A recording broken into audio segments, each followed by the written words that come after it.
नमस्ते। Question answer के session में आप लोग सभी का वार्म वेलकम। हम लोग मेंस का क्वेश्चन आंसर को देख रहे हैं, कैसे लिखा जाए और आप कहाँ चूक करते हैं इसको भी ध्यान में रखिए। जब भी क्वेश्चन पढ़ें तो की वर्ड्स होते हैं उस पर जरूर ध्यान दें। पेपर 2 से संबंधित यह क्वेश्चन है और देखते हैं क्या है। 250 वर्ड का क्वेश्चन है, आईआर से रिलेटेड है। 2023 का यह क्वेश्चन है। क्वेश्चन है कि नाटो का विस्तार और सुदृढ़ीकरण तथा अमेरिका यूरोप की मजबूत रणनीतिक साझेदारी भारत में अच्छी तरह से काम करती है या भारत के लिए अच्छी तरह से काम करती है। इस कथन के बारे में आपके क्या राय है? अपने समर्थन में कारण और उदाहरण दीजिए। क्यों समर्थन कर रहे हैं उसके कारण भी दीजिए और उदाहरण सहित बताइए।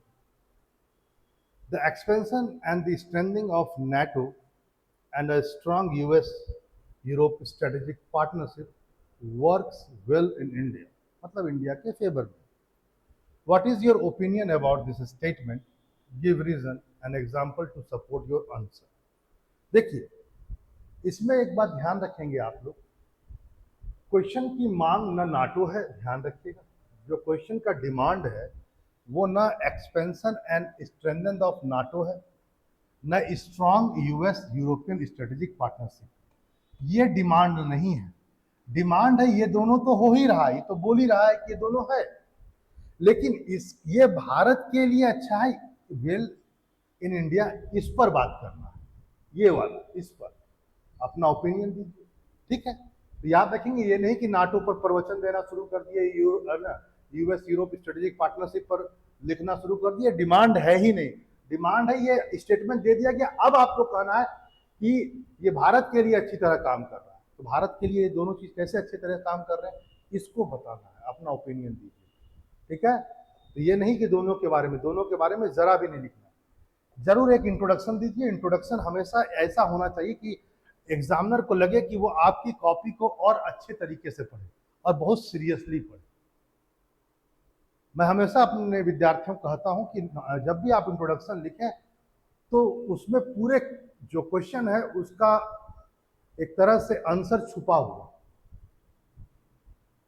क्वेश्चन का आंसर इंट्रोडक्शन के अंदर में छुपा हुआ होना चाहिए। देखिए कैसे हो सकता है, इस ढंग से मैं लिखा हूं, आप चाहे तो इसे थोड़ा अलग कर सकते हैं, लेकिन ये बहुत अच्छा है। आप इसको ऐसे भी लिख सकते हैं, शीत युद्धोत्तर विश्व में, यानी पोस्ट कोल्ड वॉर एरा में, शीत युद्धोत्तर विश्व में नाटो का विस्तार और अमेरिका यूरोप के बीच बढ़ती साझेदारी।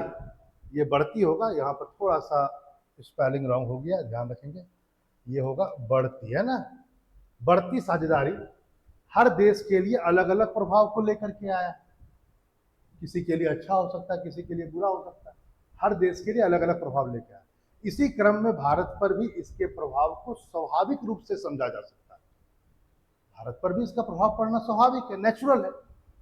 कई अर्थों में भारत के लिए सकारात्मक है, पॉजिटिव है, लेकिन कहीं कहीं आशंका है ना, कहीं कहीं आशंका, संदेह और भौगोलिक तनाव के बढ़ने की भी संभावना है। पॉजिटिव भी है, क्योंकि ऐसे क्वेश्चंस में आप पॉजिटिव और निगेटिव दोनों लिखिए जब ओपिनियन देना हो। ठीक है, एकदम पॉजिटिव भारत के लिए अच्छा है और आपने सब लिख दिया और उसका निगेटिव एस्पेक्ट आपने नहीं दिया, तो ये बहुत गड़बड़ हो जाएगा। तो यहां पर यह भी लिखना होगा कि लेकिन कहीं ना कहीं आशंका, संदेह और भौगोलिक तनाव के बढ़ने की भी संभावना है, और इसके कारण से क्या हो सकता है, 19वीं शताब्दी के भारत के लिए नकारात्मक और चिंता का कारण बन सकता है। इंग्लिश में ऐसे लिख सकते हैं, the expansion of NATO in the post cold war world या era and the partnership between the America and Europe have brought different effects on each country. In this consequence, in this sequence, its effect on India also be naturally understood. आप naturally understood कर सकते हैं.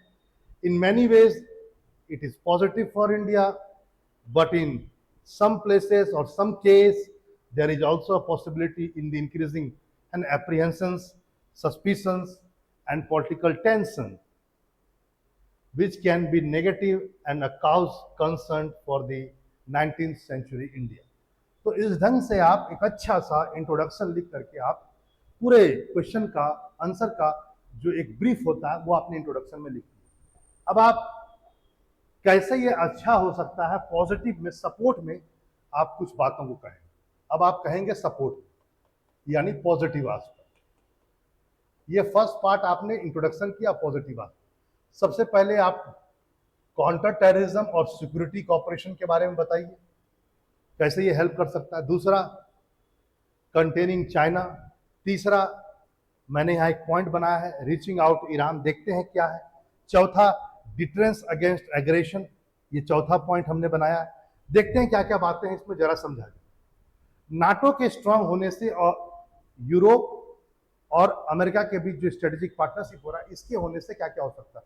इसके लिए हम लोगों ने अलग से नहीं किया कि अलग नाटो के लिए किया जाए और दूसरा एक कॉम्प्रिहेंसिव, दोनों मिलाकर, क्योंकि अलग अलग आप कितना पैराग्राफ में कर सकेंगे, इसलिए इसको ध्यान में रखने की जरूरत है कि दोनों एक साथ भी किया जा सकता है, क्योंकि दोनों में मेन पार्टनर कौन है, यूरोप और अमेरिका, और तो कोई अलग है नहीं। देखिए, टेररिज्म को काउंटर करने में आपको समझ सकते हैं बात कि एक ग्लोबल फिनोमेना, नाटो यदि स्ट्रांग होता है अमेरिका के लीडरशिप में और उसका एक्सपेंशन होता है और यूरोप और अमेरिका के बीच यदि अच्छे पार्टनरशिप डेवलप होते हैं, तो ये सिक्योरिटी कॉपरेशन और टेररिज्म काउंटर करने में भी हम योगदान देगा पूरे विश्व के लिए, और भारत में भी देगा, स्वाभाविक सी बात है। ये भारत के रिस्पेक्ट से भी बढ़िया क्या है, with the नाटोज expansion in the है ना, विथ नाटोज एक्सपर्टीज, बेसिकली नाटो का जो एक्सपर्टीज है इस सब में, with the नाटोज expertise in the counter terrorism strategies, India can better secure its border. NATO जो एक्सपर्टीज है, जो नाटो की परिपक्वता है काउंटर टेररिज्म स्ट्रेटेजी में, उसका भारत लाभ ले सकता है धीरे धीरे, तो उससे बॉर्डर सिक्योर रहेगा। जैसे कि फॉर इंस्टेंस इंटेलिजेंस शेयरिंग के साथ में हम लोग एक दूसरे से इंटेलिजेंस शेयर करेंगे, क्योंकि वो जितना दूर तक फैलेगा उतना दूर तक का हम लोगों को मिल सकता है इंटेलिजेंस परफॉर्मेंस, ये क्या बोलता है उसको, जानकारी मिल सकता है। कई सारे हम लोग है टेररिस्ट जो ग्रुप हैं उसको हम लोग क्या कर सकते हैं, उसके खिलाफ मिल करके हम लोग नेशनल सिक्योरिटी को और अच्छा प्रोवाइड कर सकते हैं, क्योंकि जितना नाटो स्ट्रांग होगा उतना ये सब ग्रुप, टेररिस्ट ग्रुप कमजोर होंगे। दूसरा पॉइंट, इसमें एग्जांपल आप अफगानिस्तान का भी दे सकते हैं। 2001 में जो अफगानिस्तान में यूएस ने नाटो जो यूएस की लीडरशिप में अटैक किया, वो अंततः हुआ तो टेररिज्म के अगेंस्ट ही था, तालिबान शासन का अंत हो गया। तो इसमें उसको भी एग्जांपल दे सकते हैं। क्या वो भारत के लिए अच्छा नहीं हुआ? बिल्कुल अच्छा हुआ। आपके बगल का देश, पड़ोसी देश यदि आतंकवाद से पीड़ित है तो आप कैसे सुखमयी हो सकते हैं? तो वाजिब है, इसमें आप अफगानिस्तान का भी दे सकते हैं, कैसे उसने किया, और है ना, ये अलग बात है कि दोबारा वहां से फिर तालिबान। दूसरा पॉइंट, चाइना को आप कंटेन कर सकते हैं, क्योंकि चाइना के विरुद्ध चाहे नाटो हो या यूएस यू हो, चाहे पूरा का पूरा नाटो हो यूएसए के साथ या यूरोपियन यूनियन हो, वह भी बहुत कॉन्शियस है और चाइनीज एग्रेशन के खिलाफ वो एक तरह से हमेशा है और उसको वो प्रॉब्लम मानते हैं। ये भारत के लिए बहुत अच्छा है, भारत का भी यही सोच है, चाइनाज एग्रेशन भारत के लिए प्रॉब्लम है, तो दोनों मिल करके कंटेन कर सकते हैं चाइना को। जितना मजबूत होगा इन दोनों का नाटो और यूएस का रिलेशनशिप आपस में, उतना भारत के लिए चाइना को काउंटर कर पाना और कंटेन कर पाना अच्छा होगा, क्योंकि इन दोनों का भी व्यू पॉइंट, चाहे पूरा यूरोप हो या अमेरिका हो या नाटो हो, सबका व्यू पॉइंट एक है कि चाइना एक एग्रेसिव कंट्री है भैया। ठीक, अगला, अभी हमको ईरान में जाने में दिक्कत होता है, हम ईरान पर आसानी से जा सकते हैं। देखिए इसमें क्या है कारण, जरा देखिए। अमेरिका यूरोप की दोस्ती ईरान पर अमेरिका प्रतिबंधों को हल्का करेगी। अब देखिए, आप कहेंगे सर ऐसा कैसे हो सकता है, ईरान से रीच हम कैसे कर पाएंगे आसानी? हुआ क्या, अमेरिका और यूरोप के बीच जब अच्छा पार्टनरशिप होगा तो इसका प्रभाव ईरान पर ही पड़ेगा और ईरान पर अमेरिका के प्रतिबंधों को ढीला करना पड़ेगा, क्योंकि सभी यूरोप के देश ईरान के साथ इतना हार्ड सैंक्शन नहीं चाहते, तो अमेरिका पर भी इसका प्रभाव पड़ेगा, स्वाभाविक सी बात है। तो जब अमेरिका पर प्रभाव पड़ेगा तो वाजिब बात है क्या होगा, इस रिश्तों को सामान्य बनाने के लिए आपको अलग स्टैंड लेना पड़ सकता है, और अंततः क्या होगा, ये भारत के फेवर में होगा। भारत और ईरान के बीच जो चाबहार बंदरगाह चल रहा है उसकी प्रगति होगी, जो अभी अफेक्टेड है। ठीक है, अब आप समझ सकते हैं। और भी बहुत सारा है, जैसे INCCTC,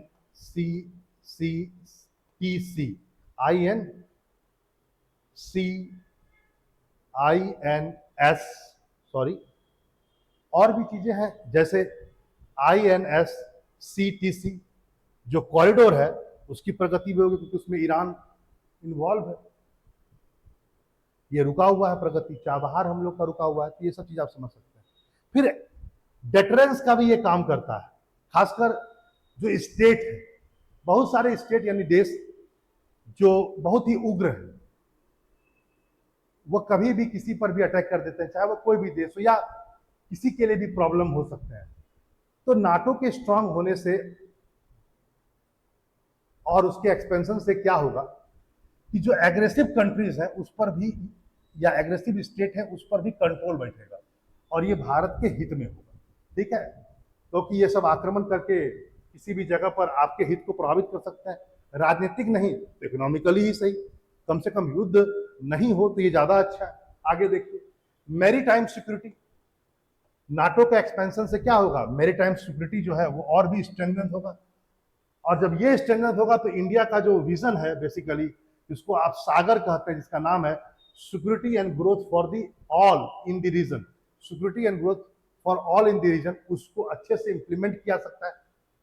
और इससे आप ट्रैक कर सकते हैं पायरेसी को ट्रैकिंग करने में आसानी होगी, इलीगल एक्टिविटी को जो हो रहा है उसको पकड़ने में आसानी होगी, खासकर इंडियन ओशियन में। तो वाजिब बात है कि नाटो के मजबूत होने से ये सब चीजें हो सकती है। ठीक है, और this collaboration enhance the maritime security होगा। यहां पर एक बात और भी याद रखें, साउथ चाइना सी का भी आप एग्जांपल दे सकते हैं कि साउथ चाइना सी में नाटो और इंडिया और यूएस या ईयू सबका विजन एक है, सब चाहते हैं कि इंटरनेशनल लॉ से ही मैरीटाइम चले, लेकिन चाइना जो है साउथ चाइना सी में अपना दबदबा बनाकर रखा हुआ है। तो इसको भी काउंटर बैलेंस किया सकता है, मैरीटाइम सिक्योरिटी को डेवलप किया सकता है। और मैरीटाइम सिक्योरिटी सागर जो भारत का इनिशिएटिव है उसमें नाटो हेल्प कर सकता है, नाटो हेल्प कर सकता है, भारत को सपोर्ट कर सकता है, उसका राइस, और साथ साथ यूरोप और अमेरिका का जो स्ट्रेटेजिक पार्टनरशिप है उसके ताकतवर होने से इकोनॉमिक स्टेबिलिटी भी आ सकता है, इसमें भी एक बहुत बड़ा योगदान होगा। क्योंकि देखो, जितना स्थिर होगा अमेरिका यूरोप का संबंध, उतना आर्थिक स्थिरता को ये लेकर बढ़ावा देगा। नहीं तो पता लगा कभी कुछ हो गया, कभी कुछ हो गया, पता लगा रिसेशन में चला गया पूरा विश्व, उसका खामियाजा भारतीय अर्थव्यवस्था को भुगतना पड़ा। जितना ज्यादा अमेरिका और यूरोप के बीच वैश्विक आर्थिक यानी ग्लोबल इकोनॉमिकल स्टेबिलिटी रहेगा, उतना अप्रत्यक्ष रूप से कहा जाए तो भारत को लाभ मिलेगा। खासकर आप समझ सकते हैं इस बात को, जो यूएस और European union trade and technology जो काउंसिल है, इसकी लगातार बैठक जो चल रही है 2021 में से लगातार ये चल रहा है, जॉ बाइडेन की सरकार ने इसको लाया था ताकि दोनों के बीच टाई अप और बढ़े और अच्छा हो यूरोप और अमेरिका के बीच संबंध। यह इसी बात पर फोकस है, इसका मेन चीज यही है कि सप्लाई चेन जो खासकर कोविड के बाद और कम से कम आगे चल करके यूक्रेन युद्ध के बाद जो खराब हुआ है वो सही हो, और भी बहुत सारी चीजें हैं। तो कहीं ना कहीं ये भारत को भी हेल्प करता है, जब इकोनॉमिकल स्टेबिलिटी को भारत में भी लाने में ये बहुत बड़ा रोल अदा करेगा, जैसे जैसे अमेरिका और ये करेगा। यहां पर आप एक बात और भी ध्यान रखें, वो ये है, यदि आप इसकी बात करते हैं ट्रेड एंड टेक्नोलॉजी काउंसिल की बात, ये ट्रांस अटलांटिक पॉलिटिकल बॉडी है जिसमें यूएस और यूरोपियन यूनियन है। मैं ऐसे ही बता देता हूं कि ये आप लिखेंगे नहीं, ये केवल आपको जानने के लिए है। और एक फोरम है to coordinate technology and trade policies. वाजिब बात है, यदि अमेरिका और यूरोप के बीच में होता है तो यूरोप के कई देश भारत के सपोर्टर भी है, इससे भी भारत को लाभ मिल सकता है यदि ऐसे करके आप देखा जाए तो। ठीक है, इसकी 10 वर्किंग ग्रुप से याद रखेंगे और ईच के फोकस के लिए स्पेशली पॉलिसी बनाई गई है। हर एक का सेक्टर को बना 10 क्षेत्र हैं और 10 के लिए अलग अलग पॉलिसीज हैं, इस बात को ध्यान में रखिएगा। जॉ बाइडेन ने पहली बार इसको कहा जाए तो जून 2021 में ऐसा प्रपोजल लाया था और बाद में यह स्टेब्लिश भी हो गया।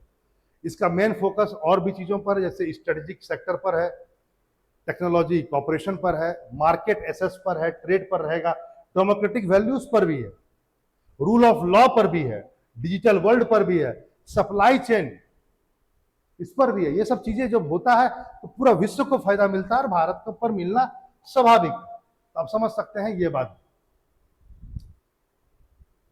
क्लाइमेट चेंज में भी ये हेल्प कर सकता है। भारत ने अपने जलवायु लक्ष्यों की दिशा में अधिक कुशलता से काम करने के लिए US Europe partnership on global methane जो प्रतिज्ञा है से सहयोग का लाभ उठा सकता है। आपको पता होना चाहिए कि अमेरिका और यूरोपियन यूनियन के बीच में खासकर क्लाइमेट के इशू पर ग्लोबल मीथेन प्रतिज्ञा पर एक सहयोग स्टार्ट किया गया है और माना जाता है कि इसका फायदा भारत को भी मिलेगा। ठीक है, तो क्लाइमेट चेंज में भी यह बहुत बड़ा रोल अदा कर सकता है भारत के लिए। ध्यान रखेंगे जैसे जैसे ये बनेगा। आप एक बात समझ सकते हैं कि यदि कोई टेक्नोलॉजी विश्व के किसी अन्य क्षेत्र में जा रही है तो वो आगे चलकर कहीं और भी पेनिट्रेट कर सकती है। तो वाजिब बात है, भारत ने तो भी लक्ष्य रखा है अपना कम से कम क्लाइमेट चेंज के हिसाब से, तो भारत को वहां तक पहुंचने में ये जो partnership on the global methane है जिन लोगों के बीच में हुआ है उसका फायदा जरूर भारत को ही मिलेगा। ठीक है, तो क्लाइमेट वाला भी ध्यान में रखेंगे। आगे देखिए और क्या क्या चीज हो सकता है। ग्लोबल हेल्थ इनिशिएटिव में भी भारत के लिए अच्छा ही है। नाटो का विस्तार और इन लोगों के बीच में जो संबंध डेवलप हो रहे हैं और इसमें तो खासकर कोरोना काल में आप समझ सकते हैं कि इंडिया ने प्रोडक्शन किया था किसका, कोविशील्ड। ये किसके साथ मिलकर किया गया था, एस्ट्राजेनिका वैक्सीन के साथ। ये तो उसी क्षेत्र का है ना भाई। इन दोनों ने मिल करके, भारत ने इसके साथ मिल करके, एस्ट्राजेनिका वैक्सीन के साथ मिल करके अपना एक चीज बनाया कोविशील्ड। आखिर वही तो है ये। तो आगे चल करके भारत को फायदा मिलेगा। ठीक है, ये आप समझ सकते हैं बाद में। Promotion of democracy and stability, वाजिब बात है, नाटो के सभी देश डेमोक्रेटिक है, अमेरिका स्वयं में डेमोक्रेटिक है, लोकतांत्रिक देश है और भारत भी शुरू से लोकतंत्र का समर्थक रहा है। तो वाजिब बात है जैसे जैसे वो सब स्ट्रांग होगा लोकतंत्र भी स्ट्रांग होगा और भारत के लिए बहुत बढ़िया है। और खासकर इस परिस्थिति में जहां पर बगल में आप देख सकते हैं पाकिस्तान में भी लोकतंत्र के नाम पर कुछ नहीं है, नेपाल में आए दिन सत्ता परिवर्तन होता है और बांग्लादेश में क्या हुआ आप समझ ही सकते हैं। तो इस परिस्थिति में ये सब वैल्यूज का आगे बढ़ना बहुत जरूरी है और जैसे जैसे ताकतवर होगा ये वैल्यूज आगे बढ़ेगा तो भारत के लिए अच्छा होगा। अब देखिए अगला है कंसर्न का विषय क्या क्या है, मतलब जो चीज सपोर्ट नहीं कर सकता, मतलब इसका निगेटिव पार्ट क्या क्या हो सकता है। यदि वो ज्यादा स्ट्रांग हो रहा है तो इसका निगेटिव पार्ट क्या होगा भारत के लिए। बैलेंसिंग चैलेंजेस फॉर इंडिया, सबसे बड़ा बात, भारत को दिक्कत पड़ सकता है आगे चल करके जैसे जैसे नाटो का विस्तार होता जा रहा है, जैसे जैसे यूरोप के साथ अमेरिका का स्ट्रेटेजिक पार्टनर होता जा रहा है। भारत के लिए चिंता बना हुआ बैलेंसिंग, खासकर कहां पर, भारत चीन के साथ, भारत रसिया के साथ प्रभावित करता है। भारत और रूस, खासकर रूस के साथ रक्षा संबंधों को तनाव आ सकता है क्योंकि जैसे जैसे नाटो और स्ट्रांग होगा, अमेरिका और अपना दायरा फैलाएगा तो वाजिब बात है रूस के साथ हमारे संबंध में तनाव आ सकता है, वो हम पर प्रेशर डाल सकते हैं कि तुम्हें करना ही होगा। अब आप समझ सकते हैं भारत का चीन के साथ संतुलन बनाने में भी जटिलता आ सकती है। अब आप समझ सकते हैं वही S-400 मिसाइल प्रणाली, वो जो अभी हाल में एग्जांपल मैं आपको बता सकता हूं, जैसे जैसे वो सेक्टर पावरफुल होता जा रहा है उसने पूरा दबाव डाला भारत पर कि आप S-400 मत लीजिए, जो मिसाइल डिफेंस सिस्टम है रसिया का, ये उसके ताकत का प्रतीक है। नाटो का ताकतवर होना, अमेरिका का ताकतवर होना है। आगे टेक्नोलॉजी ट्रांसफर में भी रिस्ट्रिक्शंस आ सकता है, जैसे इंडिया चाहता है मॉडर्न टेक्नोलॉजी, वो हैम्पर हो सकता है क्योंकि रिस्ट्रिक्शन इंपोज किया गया नाटो के द्वारा बहुत सारे कंट्रीज पर। अब वो कंट्रीज भारत को कैसे देंगे सामान जब उन पर रिस्ट्रिक्शन है, तो यदि हम ले लेंगे तो हम इनसे दुश्मनी मोले, प्रॉब्लम हो जाता है। खासकर आप समझ सकते हैं 5th जनरेशन फाइटर एयरक्राफ्ट जो हम रसिया के साथ टेक्नोलॉजी को शेयर करने वाले थे उसमें दिक्कतें आ रही है क्योंकि प्रतिबंध है। आगे रसिया चाइना एक्सिस, जैसे जैसे वो सब स्ट्रांग होते जा रहे हैं, अमेरिका यूरोप की तरफ बढ़ रहा है, नाटो स्ट्रांग हो रहा है, वैसे वैसे रसिया और चाइना के बीच दोस्ती और भी गहराते जा रही है और भारत के लिए कंसर्न बना हुआ है। भारत के लिए मुश्किल होता जा रहा है क्योंकि रसिया भारत का एक परंपरागत मित्र रहा है, चाइना वही एक तरह से कहा जाए तो आज के तारीख में बहुत बड़ा दुश्मन है। तो एक एक्सिस बनता जा रहा है दोनों के बीच में, एक धुरी बनते जा रही है, ये भारत की सोचना है। India China tie, India China के संबंध पर भी इसका प्रभाव सीधा पड़ रहा है, क्योंकि जैसे जैसे इंडिया, वाजिब बात है यदि हम नाटो और स्ट्रांग हो रहा है, एक्सपेंशन हो रहा है और अमेरिका यूरोप के बीच में अच्छे संबंध हो रहे हैं, तो हमारे भी संबंध उनसे अच्छे हो रहे हैं, हमारा भी एक्सपेक्टेशन उनकी ओर ज्यादा बढ़ रहा है, या हम उनसे सट रहे हैं विकास के लिए, हम उनसे क्लोज हो रहे हैं। तो जितना हम उन लोगों से क्लोज होंगे उनके एक्सपेंशन और उनके पावर के कारण, क्योंकि हमें उनसे सहयोग चाहिए, उतना ज्यादा प्रॉब्लम कहाँ हो रहा है, चाइना के साथ अपने टाइज को बनाने में। और आपको पता ही होगा, हाल में आप जानते हैं जैसे जैसे हम लोग यूएस के साथ संबंध बढ़ता जा रहा है, चाइना के साथ दिनों दिन क्या हो रहा है, संबंध और खराब ही होते जा रहे हैं। गालवान वैली का जो इंसिडेंस है 2021 का, वह इसका बहुत बड़ा डोकलाम 2017 और उसके बाद 2021 में गलवान वैली, ये बताता है कि अमेरिका चाइना कहीं ना कहीं खुश नहीं है भारत से, जिससे हम बढ़ रहे हैं अमेरिका की आगे। यह संप्रभुता पर भी एक प्रश्न चिन्ह कभी कभी लगा देता है, सुवरेनिटी कंसर्न भी ला देता है, क्योंकि नाटो के मजबूत गठबंधन के साथ साझेदारी करना कभी कभी स्वतंत्र रूप से रणनीतिक निर्णयों में पर समझौता करने की कीमत पर आ सकता है। कभी कभी आपको क्या होगा, जो आप डिसीजन बहुत फ्रीली ले सकते हैं, लेकिन यदि आप नाटो वगैरह के साथ गठबंधन या उनके साथ आप साझेदारी करते हैं, उनके साथ आप क्लोज होते हैं, तो कहीं ना कहीं आपको कहीं ना कहीं समझौता तो करना पड़ेगा। और यदि आप अपने पॉलिटिकल जगत में समझौता करते हैं तो आप कहीं ना कहीं आपकी संप्रभुता हैम्पर हो रही है, ठीक है। यानी भारत जो है वो संप्रभु निर्णय लेने की में एक तरह से चुनौती हो सकती है आने वाले समय। रीजनल डायनेमिक्स भी बढ़ा है या बढ़ सकता है, पहले भी बढ़ा है। देखिए क्या है इसमें, देख लीजिए, इस बात को लेकर चिंता पैदा हो सकती है कि नाटो का विस्तार और अमेरिका यूरोप की साझेदारी भारत के निकट पड़ोसियों को कैसे प्रभावित करती है। उदाहरण के लिए इन घटनाओं से पाकिस्तान, अफगानिस्तान के साथ भारत के संबंधों पर असर पड़ सकता है। आगे चल करके एक और भी है, इकोनॉमिकल प्रेशर भी जनरेट हो सकता है यदि हम ज्यादा निगेटिव जो है इसका ये समझा जाए। इकोनॉमिकल प्रेशर क्या है, there could be a pressure to comply with the economical sanctions imposed by NATO allies on the other countries, जैसे which might affect India economic relation and trade agreement। खासकर ईरान का trade war NATO के सभी देशों ने प्रतिबंध लगा रखा है, तो ये भारत के लिए क्या है, इकोनॉमिकल रूप से कहा जाए एक कंसर्न का विषय है। नाटो का विस्तार जितना तेज होगा, अभी तो ईरान है, पता नहीं वो आगे चलकर और किस देश पर लगा दे प्रतिबंध, और फिर आपको इकोनॉमिकल प्रेशर जनरेट हो सकता है आपका उससे कुछ अच्छा लेन देन हो। तो आपने पहले देखा इंट्रोडक्शन, उसके बाद आपने देखा पॉजिटिव, और फिर बाद में आपने देखा निगेटिव चीजों को।